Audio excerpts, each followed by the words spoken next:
हे सुद्धा त्यांनी सगळ्या उमेदवारांना सांगितलं, जिल्हा प्रमुखाला सांगितलं, आमच्या संपर्क प्रमुखाला सांगितलं.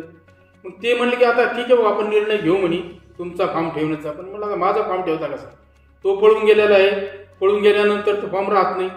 मग या ठिकाणी निश्चित असं झालं की याला कोणीतरी पैसे दिले आणि ते पैशाचे लालच घेऊन, पैशाचे लालची देऊन त्यांनी तो पळ काढला आणि पळ काढून मग तो माझा ज्यावेळेस फॉर्म निघायचा एक 10 ते 5 मिनिटं राहिले होते, त्यांनी माणसं बरोबर फिट केली होती. माणसं तिथं तहसीलला उभे होते आणि आमच्या ऑफिसला होते. आता ते लक्षात नाही आले कोण येतात.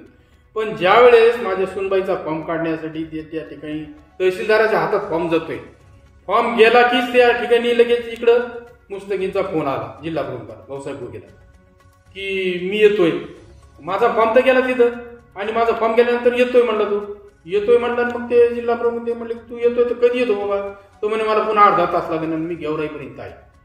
आणि ते म्हणजे गेवराईपर्यंत येऊन उपयोग काय तुझा, आता तू तर फॉर्म इथं ठेवायसाठी तुला काढायसाठी बोलवलं होतं आणि तू आतापर्यंत आला नाही. मग काय करायचं आता, आता तो इथं टाइम संपलेला आहे आणि संपले येऊन काय करणार आहे आता. मग तरी पण त्यांनी त्यांना बोलून त्यांचं काय बोलणं झालं माहीत नाही. मग मी म्हणलं ठीक आहे, आता त्यांनी फॉर्म परत घेतला, मी फॉर्म परत घेतला म्हणलं आता त्याची लढण्याची इच्छा आहे. मग मला जिल्हा प्रमुखांनी सांगितलं बाबा पक्ष ठरवेल की पक्षानं आता पुढचा कोण उमेदवार आहे त्याला उमेदवार. मी म्हणलं त्याला उमेदवारी देऊ नका, तो निवडून येण्याच्या अगोदरच या ठिकाणी पळून जातोय आणि पैसे घेतलेले त्यांनी पैशाच्या आधारे तो या ठिकाणी आज पळाला. उद्या अध्यक्ष झाल्यानंतर तो आपल्या पक्षात थांबणार नाही. म्हणून त्याची तुम्ही या ठिकाणी हकालपट्टी करा आणि या ठिकाणी असा निर्णय घ्या की जे खालचे लोक आहेत त्यांना तुम्ही सपोर्ट करून एक पत्रक काढा की बाबा आमचा तो उमेदवार अध्यक्षपदाचा नाही आहे आणि खालच्या उमेदवारांनी या ठिकाणी काम करावं. परंतु त्यांनी घोळमळ केली आणि त्यांनी निर्णय काही घेतला नाही. ते म्हणजे आम्ही भाऊशी बोलू, वरती बोलू आणि नंतर निर्णय देऊ, असा ह्या ठिकाणी विषय झालेला आहे. तरी मी या ठिकाणी मतदार बांधवांना विनंती करत आहे की जर सना मुस्तकीम पटेल जर धनुष्यबाणावरती आला तर त्याला मतदान करू नका. कारण यासाठी करू नका की तो आज पळून गेलेला आहे, तो आज आमचं पक्षाचं ऐकत नाही. मग उद्याही त्याला आपण या ठिकाणी जो अध्यक्ष झाला तर तो कोणाचा ऐकणार नाही आणि म्हणून तो हाताच्या बाहेर जाणार आहे.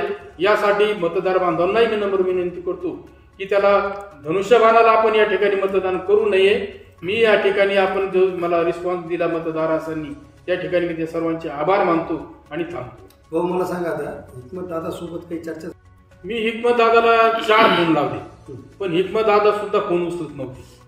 मग त्यावेळेस ते स्वतः आमचे जिल्हा प्रमुख भाऊसाहेब गुगे आणि भुतेकर दादा यांनी सुद्धा फोन लावले, त्यांनी सुद्धा हिकमत दादांनी फोन उचललेला नाही. कुठंतरी आता सगळी जिम्मेदारी नगर परिषदेची जिम्मेदारी अर्जुन भाऊ खोतकरांकडे दिली होती. आता तुम्ही जो म्हणले मुस्तकीम पटेलला किंवा पक्षाच्या बाहेर केलं पाहिजे, तर हा निर्णय अर्जुन खोतकर घेतील का? हो, आता खोतकर साहेबांकडे मी हा निर्णय पोहोचलेला आहे की असा जर गद्दार लोक या ठिकाणी असतील आणि ते आजच जर आपल्याला या ठिकाणी पळून जाण्याची प्रक्रिया करत असतील ते, तर उद्या निवडून आल्यानंतर आपलं काय पक्षाचं नाव राहणार आहे. आणि पक्षाचं नाव राहण्यासाठी मी या ठिकाणी सगळं हे घडून आणलं होतं की या महाराष्ट्राचे जे नेते आहेत, मुख्य नेते आमचे एकनाथराव शिंदे साहेब, एक सक्षम नेता आम्हाला मिळाला आहे आणि तो असा नेता आहे की त्यांच्या नावाखाली आम्हाला या ठिकाणी सगळ्या शहरामध्ये रिस्पॉन्स मिळत आहे. लाडक्या बहिणींचे ते एक भाऊ आहेत आणि अशा परिस्थितीमध्ये जर असा माणूस जर भेटला आणि उद्या जर त्यांनी गद्दारी केली तर मग कशासाठी हे त्याला मतदान करायचं. पक्ष बदनाम होईल याच्यासाठी आणि पक्ष बदनाम होऊ नये म्हणून मी खोतकर साहेबांना विनंती केली की भाऊ याची हकालपट्टी करा, पक्षामार्फत तुम्ही वरून काय ठरवायचं ठरवा, पण याला पाठिंबा देऊ नका, एक पत्र काढा आणि आपल्याला एक सांगा. ते पटेलला समजा कोणाचा पाठिंबा असा वाटतो का तुम्हाला, हिकमत दादा त्यांना हे सपोर्ट करतात किंवा अर्जुन खोतकर पक्षामधून त्यांना मदत करताय म्हणून? आता शोकांतिका अशी झालेली आहे की हिकमत दादा जर आमचे फोन घेत नसतील आणि आम्हाला या प्रक्रियेमध्ये मदत करत नसतील आणि उद्या जर त्यांनी तो चेहरा समोर आणला तर मग का समजावं नाही की याचा हात हिकमत दादाचा आहे किंवा नाही. आता आपला राग कोणावर, रोष कोणावर? नाही, माझा रोष तर आता शेवटी तो मुस्तकीम पळून गेलेला आहे, त्यांनी काय तिकडे खलबत केली काही पता नाही.